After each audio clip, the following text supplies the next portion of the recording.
मैं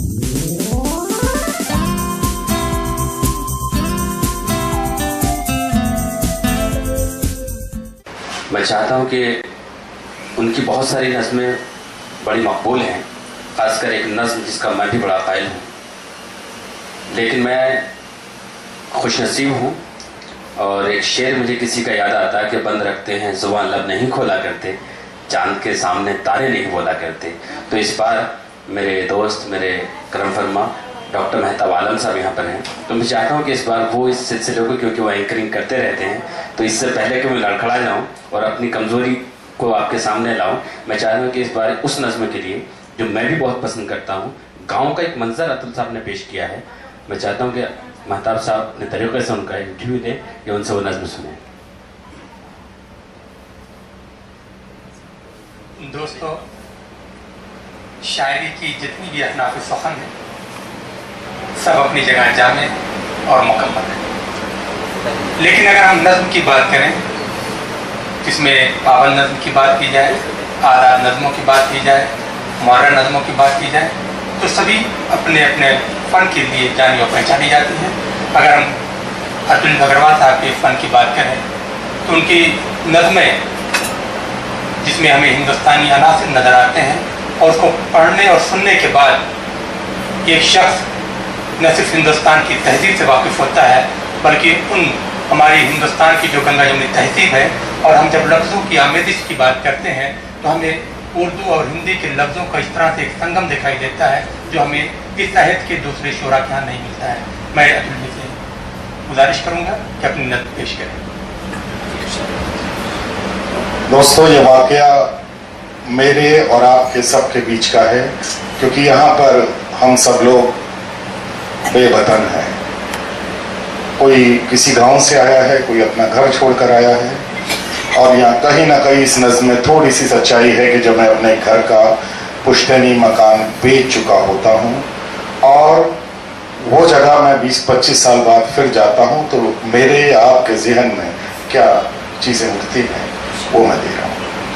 कि शहर को छोड़कर एक दिन मैं अपने गांव में आया, शहर को छोड़कर एक दिन मैं अपने गांव में आया, तो जैसे धूप को छोड़ा तो ठंडी छांव में आया। तो जैसे शहर को छोड़कर एक दिन मैं अपने गांव में आया, तो जैसे धूप को छोड़ा लो ठंडी छांव में आया। मेरी आंखों ने जो देखा नया वो एक मंजर था, मेरी आंखों ने जो देखा नया वो एक मंजर था, गगनचुंबी इमारत थी जहां पहले वो खंडर था। मुझे मेरा पुराना घर कहीं भी ना नजर आया, मुझे मेरा पुराना घर कहीं भी ना नजर आया, उतारा मैंने चश्मे को तो सब बदला हुआ पाया। तो महकता था जो खुशबू से कभी कच्चा था वो रास्ता, महकता था जो खुशबू से कभी कच्चा था वो रास्ता। गए स्कूल तो देखा न तख्ती थी न वो बस्ता, गए स्कूल तो देखा न तख्ती थी न वो बस्ता। और पार्टीशन का दर्द लेके आ रहा हूं आपके सामने, जो हिंदुस्तान पाकिस्तान का विभाजन हुआ, कि लगाते थे कभी तख्ती पे हिंदुस्तान की मिट्टी, लगाते थे कभी तख्ती पे हिंदुस्तान की मिट्टी, हमें तो अब पराई हो गई मुल्तान की मिट्टी। क्या बात है, हमें तो अब पराई हो गई मुल्तान की मिट्टी। कहाँ वो बांस की टाटल, सरकंडे की कलम होती थी दोस्तों, टाटल बोलते थे, कहाँ वो बांस की टाटल कलम है रोशनाई है, कहाँ वो बांस की टाटल कलम है रोशनाई है, यहाँ पे रहने वालों की हंसी किसने चुराई। क्या बात है साहब, क्या बात है। कभी स्कूल में बैठे बिछाकर टाट का टप्पर, म्युनिसिपल स्कूल में मैं पढ़ा हूँ, कभी स्कूल में बैठे बिछाकर टाट का टप्पर, हुई बारिश अचानक तो वो बस्ता रख लिया सर पर। हुई बारिश अचानक तो वो बस्ता रख लिया सर पर, अभी तक मैं नहीं भूला हूँ वो स्कूल से आना, अभी तक मैं नहीं भूला हूँ वो स्कूल से आना। वो ममता से भरा चुंबन, नरम और रेशमी खाना, नरम और रेशमी खाना, न मंदिर है न मस्जिद है, यहाँ सिर्फ दंगे हैं। न मंदिर है न मस्जिद है, यहाँ सिर्फ दंगे हैं। धर्म की डोर से उड़ते ये इंसान तो पतंगे हैं। धर्म की डोर से उड़ते। देखिए दोस्तों, कहाँ कहाँ तब्दीली आई है मेरे उस घर पे जो मैंने बेचा है, कि लिखा दीवार पे जब था वो बचपन याद आता है। हर जगह दीवारों पे बच्चे लिखते थे, लिखा दीवार पे जब था वो बचपन याद आता है। तुम्हें बेचा है जो मैंने वो घर अब याद आता है। तुम्हें बेचा है जो मैंने वो घर अब। तो नमक से भी गरीबी के दिन, नमक से भी कभी खाई लगी रोटी वो मीठी थी। नमक से भी कभी खाई लगी रोटी वो मीठी थी। वहां मिट्टी का चूल्हा था, बुरादे की अंगीठी थी। वहां मिट्टी का चूल्हा था, बुरादे की अंगीठी थी। तो कभी फाके पड़े करने, कभी फाके पड़े करने, तो माँ भी कितना रोई थी। तुम्हारा है जो मैं खाना, वहां मेरी रसोई थी। ये तब्दीलियां हुई हैं। तुम्हारा है जो मैं खाना, वहां मेरी रसोई थी। ना पानी का लोटा लेके माँ के हाथ आते हैं, ना पानी का लोटा लेके माँ के हाथ आते हैं। ये गमले प्लास्टिक के फूल ही अब तो सजाते हैं।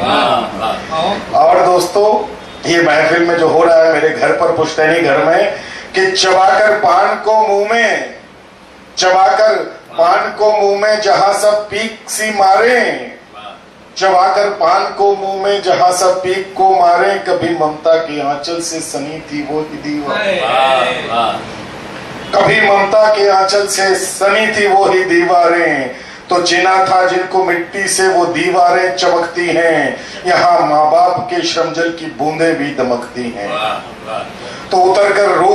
देखिए अब क्या क्या हो रहा है मेरे बिना उस घर में, मैं बता रहा हूँ चंद लफ्ज में, कि उठाकर धूप रोशनदान से लेकर ये आई थी, उठाकर धूप रोशनदान से लेकर ये आई थी। लखौरी ईंट से मैंने ये दीवारें बनाई, लखौरी ईंट से मैंने ये दीवारें बनाई थी। मेरे बिन रात भर जागी कभी वो रो रही होगी, मेरे बिन रात भर जागी कभी वो रो रही होगी। खिली है धूप आंगन में मगर छत सो रही, खिली है धूप आंगन में मगर छत सो रही होगी। आखिरी चंद शेर आपके नजर है इस नज्म के, कि तुम्हें घर के दिए कागज, तुम्हें घर के दिए कागज, मैं उस दिन तो बहुत रोया। हुआ मुझसे जुदा आंगन न सारी रात फिर सोया। क्या बात है।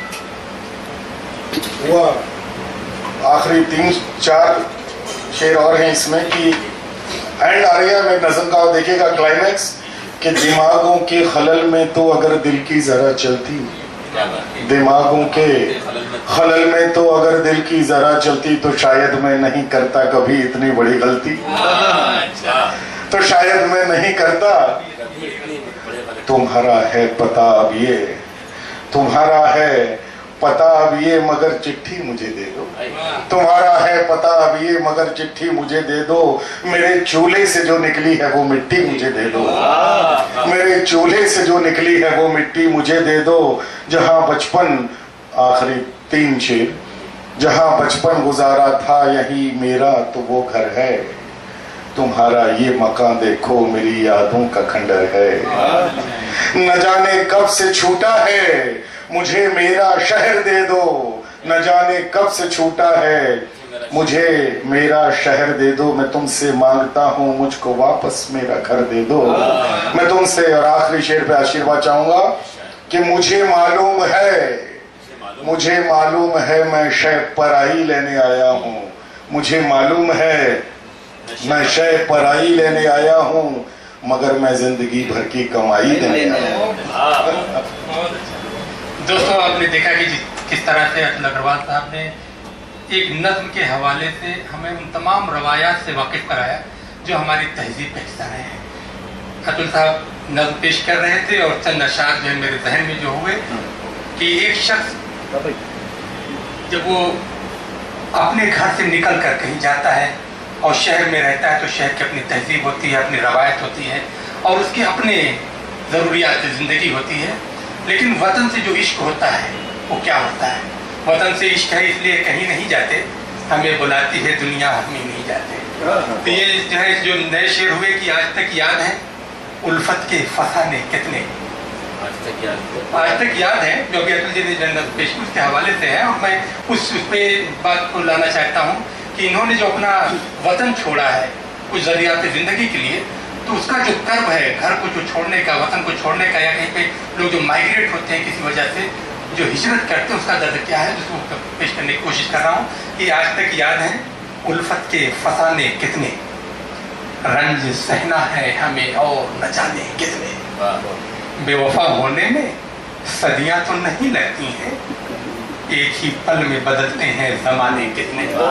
और ये शेर देखें कि अपने अजदाद की, जिस तरह अतुल भाई ने नज़्म को पेश किया, गांव के चूल्हे की बात की, बुरादे की बात की, मिट्टी की बात की, तो उसको पेश करने की कोशिश कर रहा हूँ कि अपने अजदाद की मिट्टी से मोहब्बत है हमें, अपने अजदाद की मिट्टी से मोहब्बत है हमें, वरना दुनिया में है रहने को ठिकाने कितने। तो इस तरह से दोस्तों जैसा कि आपने देखा अतुल साहब के पास एक दो नहीं बल्कि सैकड़ों ऐसी नज़में हैं कि हर नज़्म को सुनने के बाद आपको लगेगा कि एक क्लाइमेक्स के आने के बाद सारी चीज़ें जहाँ पर ख़त्म होती हैं लेकिन वहाँ से नए मौज़ूआत जन्म लेते हैं और नए मौज़ूआत को उसको शख्सों के साथ वो बयान करते हैं कि सुनने वाला बस एक उस पर एक चाहे वज की कैफियत तारी होती है, उसको सुनते ही रह जाता है, उसकी गहराइयों में खो जाता है।